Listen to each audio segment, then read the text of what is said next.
Hello and welcome to Inside the Piranha Club, the podcast that lifts the lid on the real world of Formula One. I'm Rebecca Clancy. And I'm Ben Hunt, and it's good to be talking about Monza, isn't it? It is, yes. We are heading into round 15, which takes us to the Italian Grand Prix in Monza, a race that I've always really, really enjoyed. Except, can we get onto a gripe of mine straight away, please? Oh my gosh, you can't start with a gripe. They'll be turning off. Can't I? No, listen. I mean, Okay. this is pretty niche as well. They've moved the media centre. Yeah. I mean, it was inevitable, wasn't it? It was inevitable because we literally had the best seats in the entire place. Yeah. We overlooked the entire start-finish straight. And so when the podium happened, it was right outside our window, and the fans, that Ferrari flag that's now very famous, it was utterly amazing. We really did have the best seats. And now it's like a porta cabin. Yeah, exactly that. But I would say that press room was pretty stinky. Quite a few thieves operating in that press room. Yeah, you could never leave anything. No, so it was a great view, and you could obviously, the photographers were great because, you know, you could look down and see the pit stop. So, but that said, the TVs were crap, all in the wrong place. Food dreadful. Non-existent. Air conditioning appalling. Toilets disgraceful. The toilets are awful there. Absolutely awful. I think most European, we could get into this now, couldn't we? Zandvoort. Yeah, I suppose they're pretty toilets of mean. Formula One. Yeah, the toilets of the European season are pretty grim. Yeah, I mean, Silverstone's okay. Yeah, we could do a Lou rating, couldn't we? We could grade races depending on their toilets. The ones at the Italian Grand Prix, you stand in the men's, you stand on like a metal grate in the urinal, and it's just disgusting. We might have to get producer Mars to cut this out. There's a toilet talk. You wouldn't believe the things that get discussed on the circuit because it's food or it's the toilet. Because every time you go to America, it's always the same conversation of why don't we make the doors wider? Well, no. The American thing is the you can always see through. Yeah, like the gap in the door is where you sit. Like, that's ridiculous. Like, why can't you line it up so that you can have some privacy? The toilets are just too low to the ground. And why do they insist on putting the toilet roll dispenser like on the floor? Like, you're kind of like crawling underneath it with this big roll of thing, just trying to get the it's fucking stupid. Like, just rethink it. Like, you know, come on. Right. Gosh. Okay. Look. Okay, this just ended really quickly. Yeah. So we are here to talk about Monza. Firstly, an apology because we obviously were back last week. We said we were going to do a preview of Zandvoort. Unfortunately, things beyond our control happened, and family always comes first. Thankfully, everything is now resolved. But we are now back. So I think we should have a quick recap of Zandvoort because it's not actually How are the very toilets? good for racing. How are the toilets? The toilets are absolutely disgusting. It's one of those times in life, and there aren't many, where it's great to be a woman going to the toilet because there's so few of us in the media centre. We don't actually have the same complaints as all the men. Zandvoort. I tell you what. Incident. I tell you what. Where is this going? Well, Zandvoort was. Are we ever going to talk about any racing? Well, Zandvoort was toilet for a lot of people, wasn't it? I mean, it was. You know, the Ferraris. Yeah, the Ferraris and Lando Norris. Yeah. So Oscar Piastri took his 7th win of the season for McLaren. He now has a 34-point lead in the championship over teammate Lando Norris. Norris out with reliability issues. Could it cost him the title? Don't answer that yet. We're not there yet. Lewis Hamilton very uncharacteristically crashed out. He said sorry. He didn't go away in the summer break and sort of regain himself like we all expected him to. Kimi Antonelli for Mercedes, not exactly impressing at the moment. He now comes into Monza, a home race for him. The 19-year-old is Italian. Zandvoort was a bit scrappy, really, wasn't it? Yeah, and this year was Oscar Piastri, in which case it was blooming good day. And not bad for Max Verstappen as well, was it? And a certain Isaac Hadjar.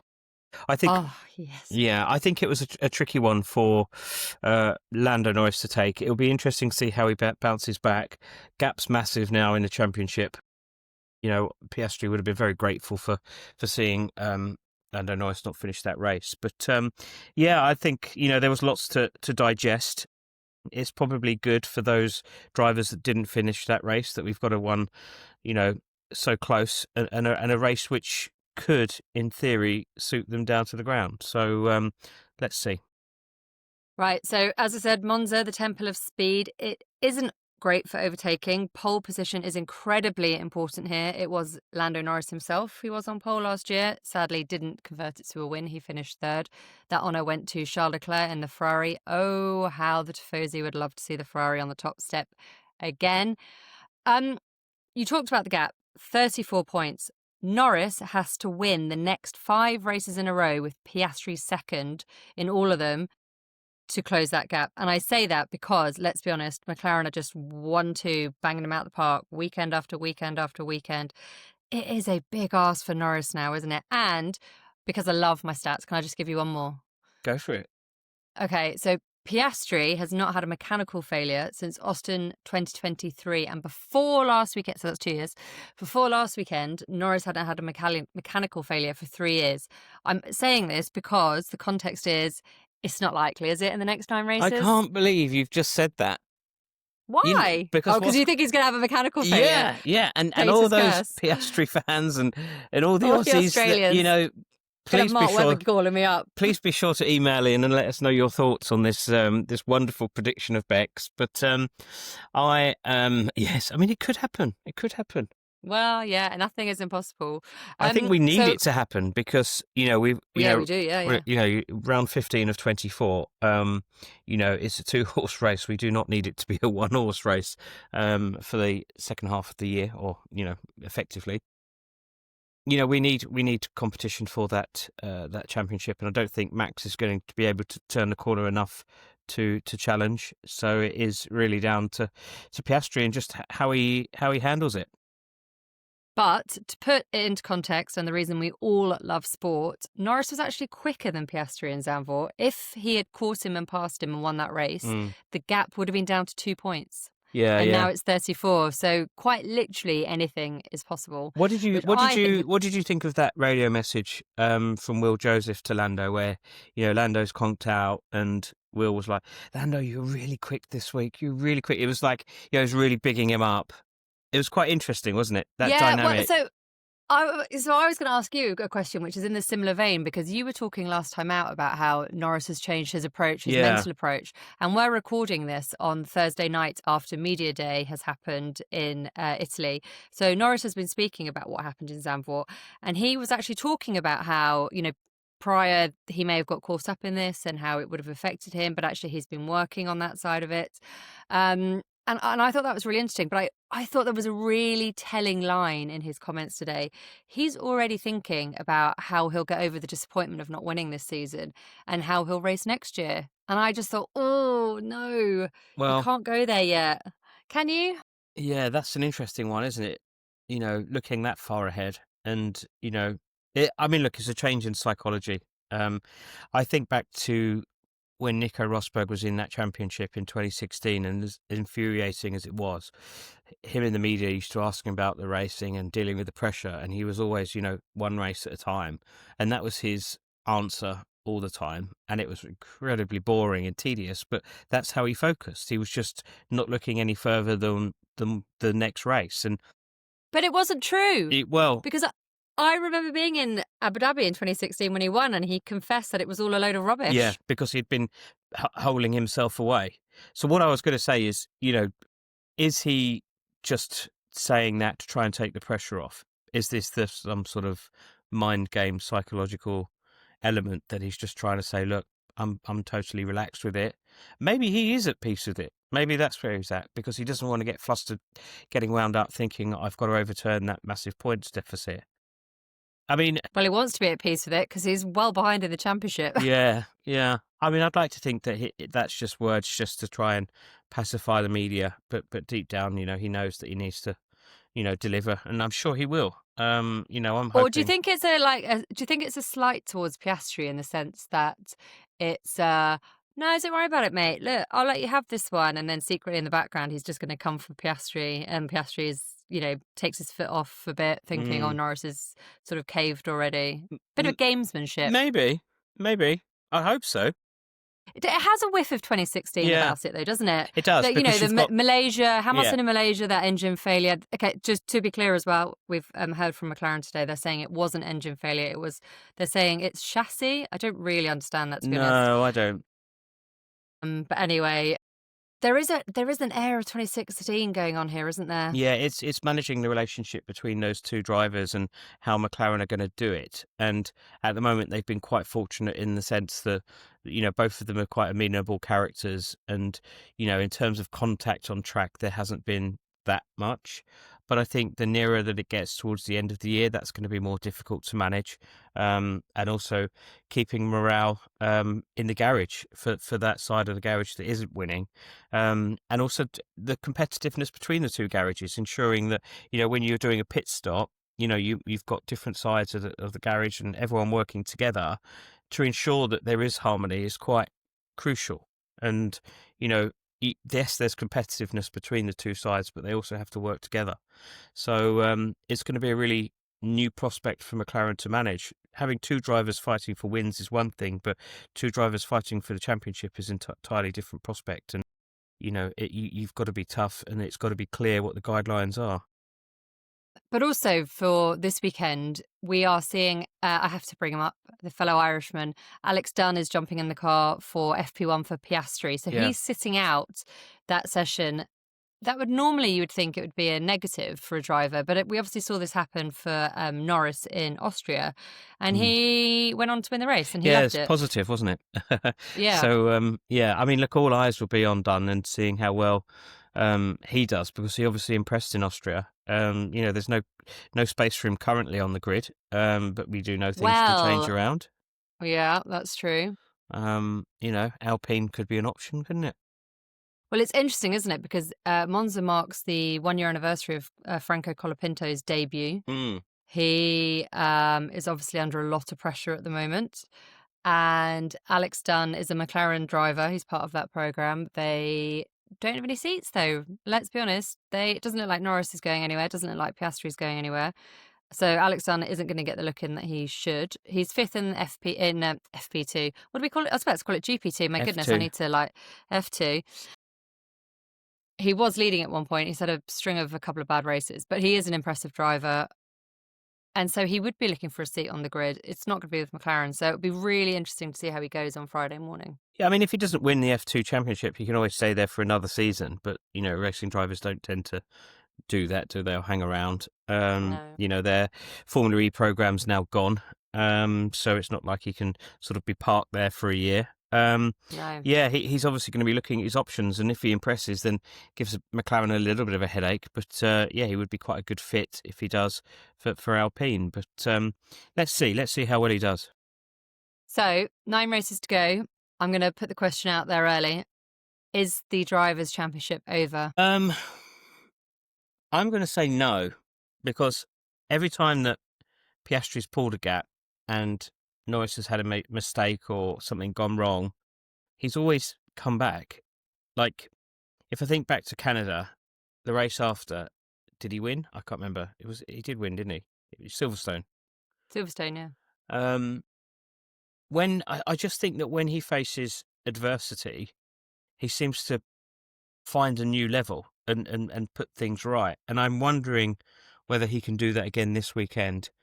I just don't think you can write him off. This is the biggest gap, though, right? He got 22, I think, was the previous. Yeah, it is the biggest. So I still there's too many races left, isn't there? And sprints, still 3 sprints, something like that. Still 3 sprints, yeah. So no, it's not over yet. Okay, I said, well, that's good because we've got 9 races left to cover. We probably should say no. I'll tell you what is over though: the Constructors' Championship. Yeah, that's done. McLaren on 584, Ferrari in second on 260, and Mercedes are just 12 points behind, courtesy of that double DNF from Ferrari last time out on 248. So congratulations to McLaren. It was Austria after Canada.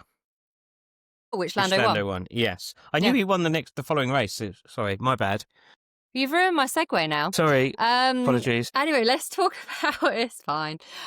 Ferrari home race this weekend, and look. Just to be clear, I obviously know we've already raced in Imola this year, but this is actually what the Tifosi consider to be the proper home race. This is the Italian Grand Prix. Lewis Hamilton has obviously been very successful here, more poles than any other driver here. He knows what it's like to be up on that podium. He's actually been talking today about, I'm sure it won't be much different being a Ferrari driver. Well, let me tell you something, Lewis Hamilton. I think you could be wrong. And if you win it this weekend, you will be loved forever. Although that is very unlikely. Just to revert back to Zandvoort, he has a 5-place grid penalty coming into this race for not slowing enough under yellow flags in Zandvoort. So that's a bad start for Hamilton already after what was already a bad outing in Zandvoort with that crash. All slightly ridiculous. But there is a bigger question, because I don't want to get into the FIA, because you and I could be here all day slagging off the FIA. Lewis Hamilton, he spoke a lot pre-Zandvoort about how he'd gone away, how he didn't really think he was useless, like he'd said in Hungary before the break. And then he just crashed. Yeah. Really odd mistake. Miles, our producer, messaged me and said, I can't remember him crashing, during a race or like that. And then I'd put back that, Monaco this year, there was an error. And we are starting to see errors, which, we never did with Lewis during the Mercedes time. There was very little. I think that there was Brazil?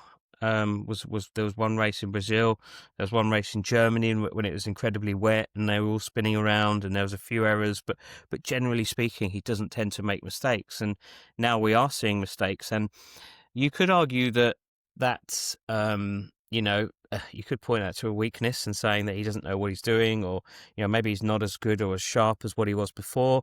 The other argument is that maybe he's pushing that car to the limit and finding out just where that is. He's got a lot of things to get used to: Brembo brakes rather than carbon industry, a Ferrari engine as opposed to a Mercedes power unit. There's lots of different elements that he's trying to find the limit with limited amount of testing. Yes, we are now 15 races in, and really ideally I think that he would love to be up to speed, but maybe there's an element that we are still seeing him finding his way within this, and we spoke about this the other day, but Schumacher, it took Schumacher 5 years to win that first title, didn't it, with Ferrari? And I know he was banned in 97 or disqualified or whatever, but it took him a long time to adjust to the way that Ferrari worked. It's just that Hamilton hasn't got the same amount of time. The time pressure's on, and he's obviously not. Charles Leclerc hasn't been sort of amazing, but he's been the better of the two. And I think that Lewis, definitely has his work cut out. Two schools of thought, though. Is this the end? Is this the beginning of the end? I mean, it's inevitable, isn't it? He's getting on. To be clear, 40 is not getting on. It is. It is in sports terms. Not if you're Fernando Alonso at 44. Well, when was the last time he won a race? No, he got 8 podiums in 2023. Yeah, absolutely amazing. And we were, 40, some quick maths, 42 then. I don't. Look, it is inevitable. He's marching towards that end, but I still. But he's so good. That's what I was going to say. Even if he's coming down a level from being probably one of the best drivers ever, he's still better than most of the rest on the grid. Yeah, I mean that's true. I still think he's got it in him. I said that he'd win a race before the end of this year, and I still think he will. And I'd like to think that he's in a position next year to fight for a world championship, and I firmly believe that he is. I just think that he's incredibly hard on himself at the moment. He always, wears his heart on his sleeve, so he's always an emotional character. I don't pay too much. I don't read too much into those words. I'm useless, etc., etc. That's just how he is. He's an emotional person. So and I love that. That's what's great about him as a sportsman, and that's what you don't get from someone like Oscar Piastri, someone that doesn't give you any insight into how he's feeling. He's kind of very mechanical, and, there's nothing wrong with that. It's just that, of the two personalities, one's a lot more of a fuller personality than the other. Yeah. I had a bit of a flashback to, you can correct me on the year, 22 or 3, when George Russell was comprehensively outperforming him, and we were kind of hearing these rumblings that Hamilton was being a bit of a guinea pig for Mercedes, and he was testing all this stuff out and it wasn't working, and trialing different setups, and he was doing it as the more experienced driver and saying, I can just give you the best feedback. And that is something that we've heard about Hamilton throughout his career, is that he gives unbelievable feedback. And so there's a part of me that sort of wonders slightly with Ferrari how much he's trialing, because he's going to just turn around and say, look, I don't know the team, I don't know the car, I might as well just have a bit of a gamble here, there and everywhere. Charles Leclerc's got it all set up for him, how he wants it. He knows the car better, so I might as well trial a few things. And also, he's not looking to this season, right? He couldn't care less if he gets a race win this year. Let's be completely honest. All he cares about is that championship. He wants to string them all together and put in his 8th World Championship. So for him, it's all just a bit of an experiment this year, isn't it? Yeah, and he didn't move for 25 anyway, did he? He was always moving for 26, and the new regulation changes he did. Which is exactly what he did in Mercedes. So yeah, good. This is a whole year of testing. Oh my God, that's horrendous. Imagine that, yeah. On the subject of which, Stefano Domenicali saying that he wants to cut all that out. I mean, great, wonderful. Well, anyone who's listened to this podcast since the start will know how much I hate practice, so I'm all for that. But let's come back to that, because I want to stick with Mercedes, because Toto Wolff said after the Zandvoort race that he basically all but confirmed that the drivers next year will be weird way George of Russell. doing it though, right? Weird. But would you not have some big hoopla song and dance with Antonelli in Italy coming up? Russell, I thought, was really interesting, and actually this is what I wanted to talk to you about. Yeah. Because you and I we know George pretty well now. Yeah. We speak to him away from the track quite a lot. And you and I have had a conversation with Russell, and he was talking about how sometimes he struggles with the training and his fitness. Not like he's not fit enough, but there are just so many marketing days and so many media days and so many commitments that he has to make outside of his job. He gets it all in, but it's a bit of a struggle. And actually, I thought it was interesting hearing Wolff say that just a few things to iron out and their marketing and commitments. And I thought Lewis Hamilton, being the smart lad that he is, did exactly the same thing. And it's what any top driver does, right? Yeah, less days at work, more money, isn't that right? I mean, the dream. Yeah, no, it's look, it's always where they push back. The partner days and everything else. It's just part of the evolution. Basically media days, because they all hate us. Of a Formula One driver, it's just what they do. They want to do fewer media days and have more time to themselves. So that's fine. It's striking that balance between the two. So I just felt that the way that it was announced was really quite odd. But it wasn't even announced. It was kind of a quip in a press conference. It was almost like saying, well, we tried with Max, we didn't get him, so we're just going to stick with these two. Great. Yeah. I mean, it's very Wolff, isn't it? I mean, like, the pursuit of Max was pretty ridiculous, wasn't it? It just was relentless. Was it? Yeah, but was it? You can say that. You can say that now. But if Max, it was ridiculous for lots of reasons. I mean, he was like so in the sense of dodgy, wasn't it? Yeah. I wondered what you said then. I think my headphones cut out. Not again. The second week running. I was just surprised. Like, he obviously was trying to get Max, and obviously the best driver in the best car. That's his job to ensure that he did that. But it was just so played out in the media. Become a bit. But that's the only way Wolff knows how to play. Maybe. And he's actually turned around and said that he's slightly missing Christian Horner. And I thought, yeah, because aren't we all, in the sense of you guys used to bat off each other through us, and it was brilliant. Sparring partner. And actually, do you know, like when Bernie Ecclestone left at the end of 2016, and Liberty took over, Bernie Ecclestone would walk down the paddock, and metaphorically speaking, obviously, he would just throw a few grenades here, there and everywhere, and then it would all go mad, and then the whole world would be talking about Formula One. And we do miss that without the characters of Horner around, and Wolff has no one to bounce off. Yeah, that's true. I think that he is missing him, which is interesting. Who would have thought you'd say that? But like least of all Wolff. Yeah, I mean, it kept him on his toes. He's got no one to fight now, has he? Zach Brown's a customer for the engine supplier. Which is probably why it's the chassis's fault. Oh, by the way, if you're watching this on YouTube, it makes more sense than me just doing air quotes on if you're listening on Spotify. And then Fred Vasseur's mate, Laurent Mekies, not really been there long enough to cause any. Mekies hasn't caused any been problems. Teaching people how to say his name. Yeah, so he has got no rivals. Is Fred Vasseur his mate? He nicked his driver. Yeah, they're friends. Nicked his driver, nicked his best driver. Although actually you could say George Russell was outperforming him. Yeah, and But George could go well this weekend as well, I think. yeah, he could. Well, look, this is the first low downforce track since Austria. No, since Canada, sorry. Who won in Canada? George. Georgie boy. Mm. So it could be a very Miles is interesting furious weekend. at this. Whoa, he's typing furiously as well. He's just thrown his hands up in the air as if to say, what are you talking about? But can I very quickly move back to Red Bull, because you've ruined my segue again. I was going to say about Isaac Hadjar. Yes. Podium last weekend. Yep. He spent a fair chunk of that race under threat from Charles Leclerc in fourth, fighting for fourth, and obviously got the podium because Norris DNF'd. But you have to be in the right place to get these podiums. Brilliant to see. He's been the rookie of the season. He is now surely 1 foot in that second Red Bull alongside Max Verstappen next season. Who knows what's going to happen there? We've still got far too long to go. I mean, I would say this. No. I mean, he's been impressive. And I'd also say that I was really quite surprised by his confidence. Because if you remember back to that first race in Melbourne, when he come back into the paddock in tears and, incredibly... Helmut Marko wasn't particularly friendly. No, and it was Anthony Hamilton that actually reached out to him. And you remember that picture? I mean, that was so iconic. He walked all the way back, trudged through the paddock. No one went up to hug him except for him. And I was like, wow, that could have been his career all done and dusted. And bearing in mind, he was kind of an 11th hour, called up after the Ricciardo situation, being dumped in Singapore, etc.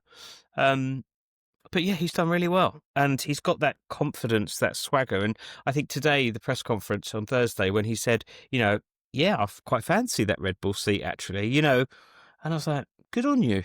Good for saying that. And, what was interesting, I think, also was Liam Lawson saying, yeah, he's probably good enough. And I thought, wow, okay. It is nice. And that's someone that is a rival for that seat. And he's saying, yeah, actually, maybe he is a good fit for it. So, yeah. But also, I think Tsunoda may come slightly better in the second half of the year as well. So that's why I'm saying it might not be Hadjar. I think there's still some, something in Tsunoda and his relationship with Mekies. They've worked together before, and maybe that's what he needed to have that familiar face at the top. We sometimes in this podcast we talk about football management, and there's different types of manager. Sometimes the shouter and the baller and the aggressive, and sometimes there's the one that puts the arm around the player and sort of tries to encourage the best out of him. Maybe that's what Tsunoda needs, and then maybe that's what Mekies brings to that team. Maybe it will work. Maybe, but I tell you what won't work. Williams are trying to get the Carlos Sainz penalty from the last race. He was hit with a 10-second penalty after coming together with Liam Lawson at turn 1. He got 2 points on his licence. Williams have said to the FIA, please can you review it? And it never happens. It never works. Why do they bother? Well, they do. You have to come in with new evidence, new and relevant evidence, and they never do. Yeah, but the reason they do that is because it sets a precedent going forward. So if the reverse happens, then they can always point to this incident and say, look, this is what happened, and this was the punishment. That is why they do it. It's not really to overturn it. It's for the clarity as to the decision making. And I'm all for this because it means that the FIA have to explain their reasoning, and there's not enough of that going on in Formula One. So, the more the teams complain and protest and ask for an explanation, the better as far as I'm concerned, because there's now evidence that if this happens, this is the punishment, and we need consistency. Well, actually, that I thought was the interesting point from the Williams press release today. It said it is important for us to understand how to go racing in future. Yeah. So, yeah, they're just trying to get clarity on it. Yeah, as I say, it's not to overturn. It's really just to find clarity and just, put the focus on the stewards a little bit more. You've already ruined the next surprise of Stefano Domenicali, chairman, CEO and overlord of Formula One, has done an interview this week saying that he wants less practice, shorter races, and everyone's attention span is slim to none, basically. I'm going to start on this point because I am not a fan of practice. I'm not also a fan of sprint races, to be clear, but every weekend we have a sprint race. Are you chugging a massive glass of red wine? Interspersing it with water. Don't worry, it's all good.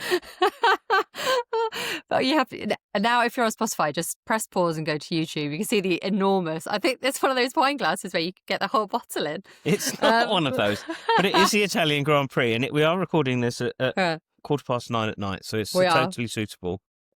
I had a throat sweet before we came, but you were having a massive bottle of red wine. Either way, anyway, I'm not a big fan of sprint races, but Miles, our producer, is like wondering what he might just edit the whole podcast out at this rate. But the less practice time, the more exciting the weekend is. But what else can they do? Like, I honestly don't know. I mean, I'm not running F1, so this isn't my problem. But what can they do? Because I'm all for this, but I don't like the idea of messing about with the Sunday race in particular. Yeah, it's tricky, because isn't there's nothing wrong with quali and there's nothing wrong with the Sunday race. Yeah, but we have and Fernando Alonso's right when he says it's society's problem, because can I read you the quote? Yeah, please. That it's a problem of society and the kids, not the sport. It is.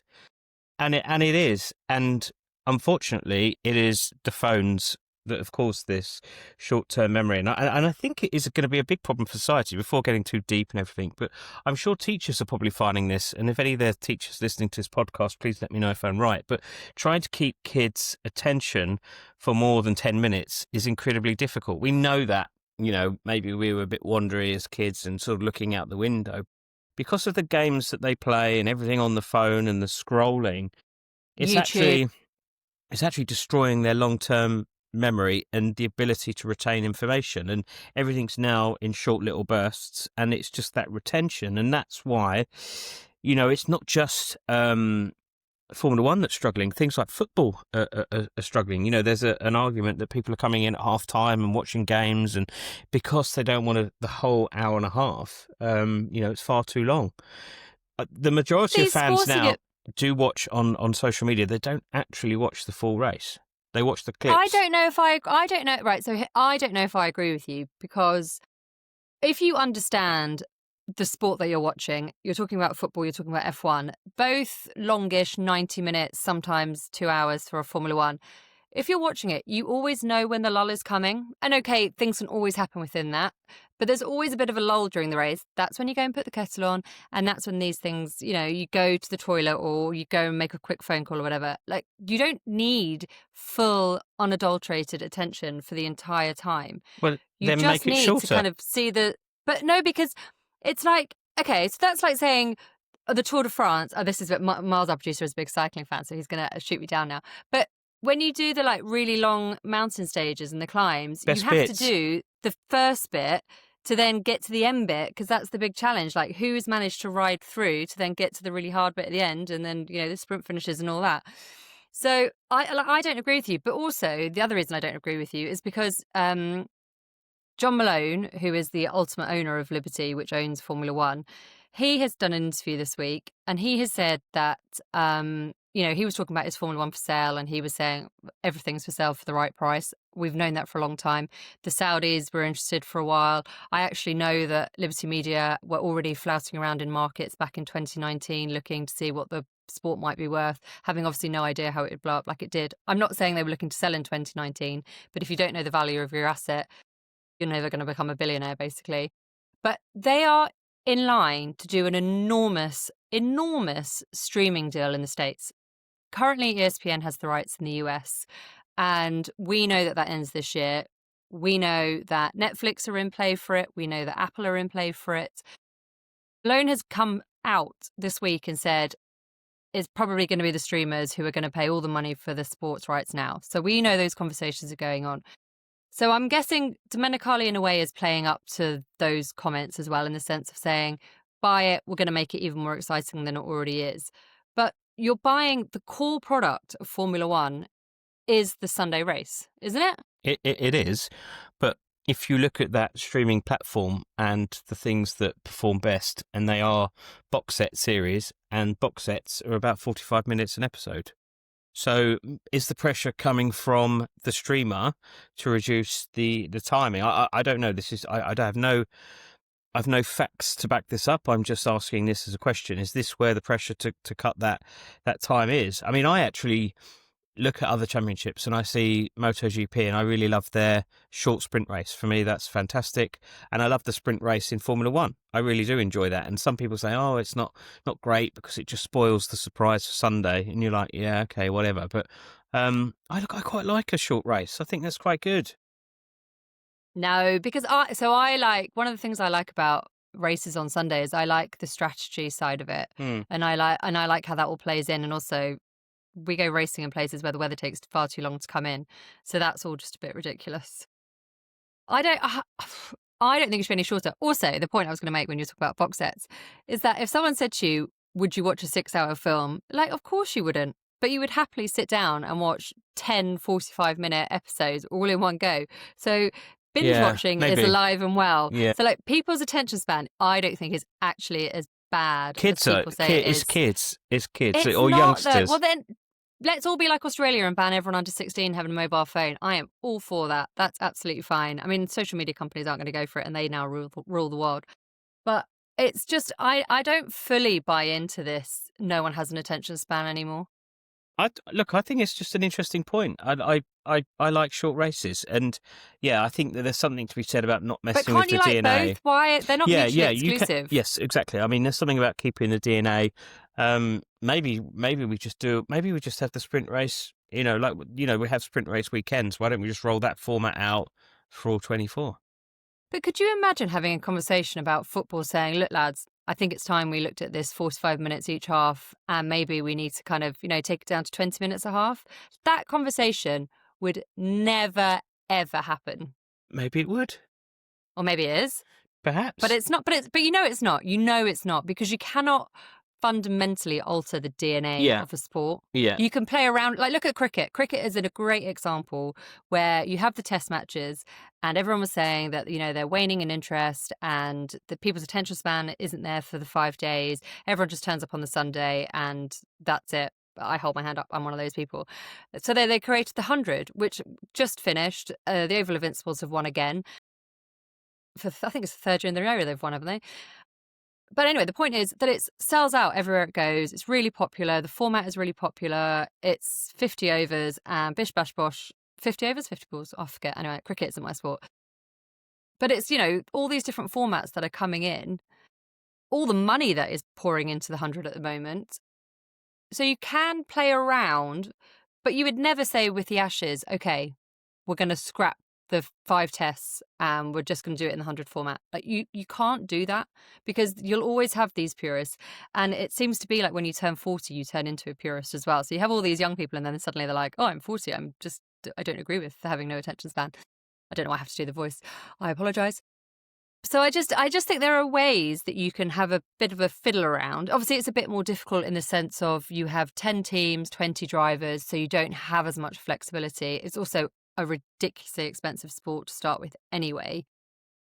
But I'm very intrigued to see what they're going to do. Yeah, I mean, look, and this is all feedback apparently from the drivers, isn't it? So, if that's not Alonso. Although not Alonso, yeah. I think when it'll come to it, they won't mess with Sundays, but maybe they're positioning to do more sprint races because we know that that's quite a big revenue driver. Sell more tickets on the Saturdays because then you've got twice as many races to sell then, haven't you? Admittedly, they're a bit shorter, but doing our own practice would be great because that's infinitely dull, isn't it? And having 3 lots of that is too much. And I know people listen to this podcast, they'll say, I love practice, absolutely love it. No, you're on the wrong podcast. Sorry, everyone welcome, but not if you like practice. I know we don't like practice, so it's kind of like the more jeopardy and unknown going into a sprint race is just great. Do we start talking about reverse grids? They do them in every other category. I mean, they always float that idea and then it always gets pushed out. So hopefully not. I mean, it's up there for me with balance of performance and intangible weirdness and just making the sport overly complicated for new fans. So please do away with that idea. I feel like we should do a bingo card for this podcast. Yeah. I don't think we'd ever have balance of performance on it. I think that would be the only time you'd get a full house. Any other business? We haven't even talked about Monza this weekend. It'll be a McLaren one too. There we go. Any other business this weekend? Yeah, Daniel Ricciardo. Danny Rick? Yeah, Daniel Ricciardo posted something on X, I think it was, and maybe Instagram, and that was a logo, a Ford logo, and him standing by a truck. So I don't know what's next, but something Ford related, perhaps, for Daniel Ricciardo. He's resurfaced, doing interviews. He's looking to get back into something. And he's just sold his Aston Martin Valkyrie, according to Miles. Apparently they don't work. 100 miles on the clock. Well, maybe he's done 100 miles in it.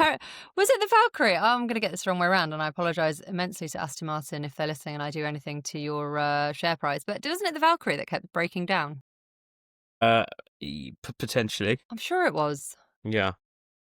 Oh, I might have made that up. Anyway. It was an Adrian Newey design. It was an Adrian Newey design, yeah, it was. Moving on. Although not that far away from Adrian Newey. Are there any developments on Christian Horner? No, not at the moment. No, I think we're still waiting to see. He's obviously been removed as shareholder in all the companies, so he's now exited the company, and I think it's now waiting to see, if and when he resurfaces. So watch this space. Cadillac obviously ruled him out, didn't they? And, during that naming of Valtteri Bottas and Sergio Perez, they did say that Christian Horner wouldn't be turning up here. So, let's see what happens with that. We should talk very quickly about Cadillac. They got their American driver. Yeah. Well, Colton Herta, yes. Colton Herta is their reserve driver. Yeah. Massive and neck. He will be... Absolutely massive neck. Have you seen it? Have a look at his picture. Go back. I know. Funnily enough, I know what Colton Herta looks like. He'll be racing in F2 next year. Yes. That's an interesting one.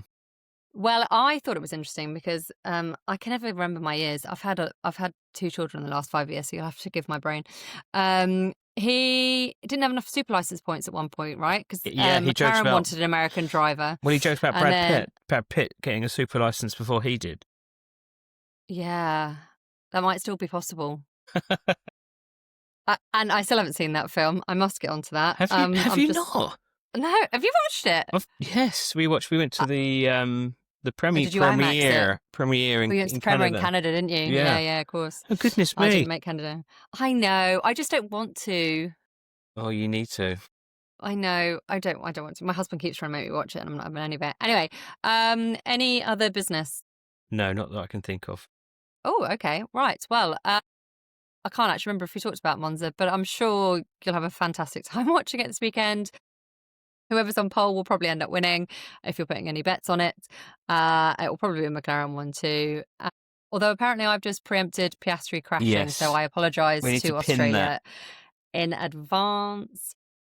But in the meantime, we will be back on Monday to review all of the shenanigans, if indeed there are any, from Italy. But in the meantime, please do rate and review us. If you have any questions or just want to send us abuse because we are just rambling on and Ben's drunk so much red wine, please get in touch on Instagram at Inside the Piranha Club. We are also, as I have mentioned a couple of times, putting these videos up on YouTube, also at Inside the Piranha Club. But until next time, we will speak to you on Monday. Thank you.